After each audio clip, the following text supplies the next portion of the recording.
60s in January. Yes. It's crazy. All right, thanks, Mary.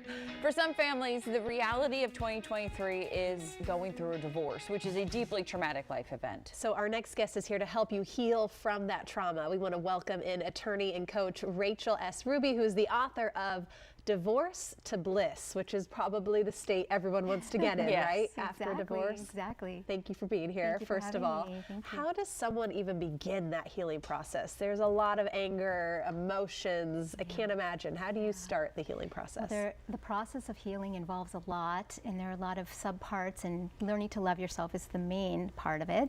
But one of the great ways to do that is through forgiveness.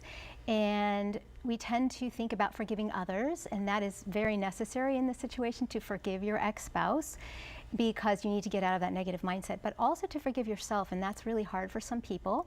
So what I tell my coaching clients is to visualize your life, your new life, because your old life is over, and to separate the me from the we and use the visualizations to see yourself being happy. Yeah. And what it is you are going after. Exactly. And the thing with divorce, we have seen a lot more of it, but there's still such a negative connotation surrounding that, or being a divorcee or getting divorced. How can we kind of avoid that negativity or avoid it, you know, bypass it? Well, we can't avoid it 100%, but we have to understand, first of all, that the negativity mostly comes from outside forces, from society, culture, religion, labeling divorce as wrong or bad. And so we have to realize that we are the ones who create our own happiness and nobody else. And one of the ways that we can do this is by just treating ourselves well and you know, taking care of ourselves and surrounding ourselves with the right people who instill positivity into our lives. It's like with anything, like somebody's going to have a negative comment about it. Like this is society of we're what in you're now, doing right? in life. Yeah. Yes, exactly. There's a timeline that you were talking about to get there, to that self-love. You were even saying, like, to take care of yourself. Right. How long does that take, though? How much could people realistically expect this process to take them? Well, unfortunately, there's not an answer for that. For each person is going to be different in how they approach their journey. But it's really important to do certain things, like we talked about, the forgiveness, and also getting out of the victim mentality, because a lot of times when you suffer a trauma, and divorce is a trauma, you go into this victim state.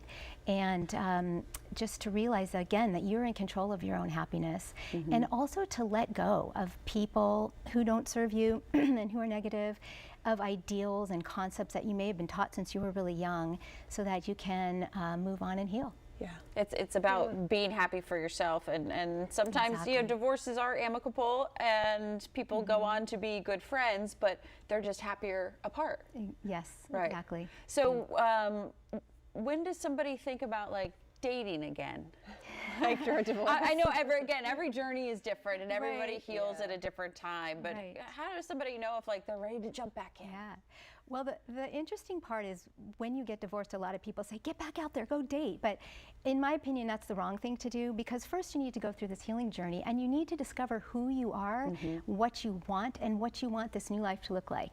And when you get to that point, you'll be happy, and you'll attract the right people into your lives. Whereas if you go out right after divorce and you're dealing with all of these emotions, you're probably not going to attract the right people. So I always tell my clients to wait and do the work first and know who you are, and then it will happen. Yeah, when it's time. Right. Yeah, Well, then you find yourselves in kind of dead-end relationships over and over and over, and it's You're just, not healed. You're not healing. Exactly. You're constantly getting hurt. Do you kind of have to rewire how you see yourself, or maybe you in a relationship, before you even go back out there after divorce? Completely. I mean, the healing journey really is about rewiring body, mind, and spirit. So it's learning how to love yourself. And in the book, I talk about many ways that you can do this. So it's, again, it's a process, but it's a wonderful journey. And at some point, you come out of the darkness and into the light, and it's just a beautiful thing.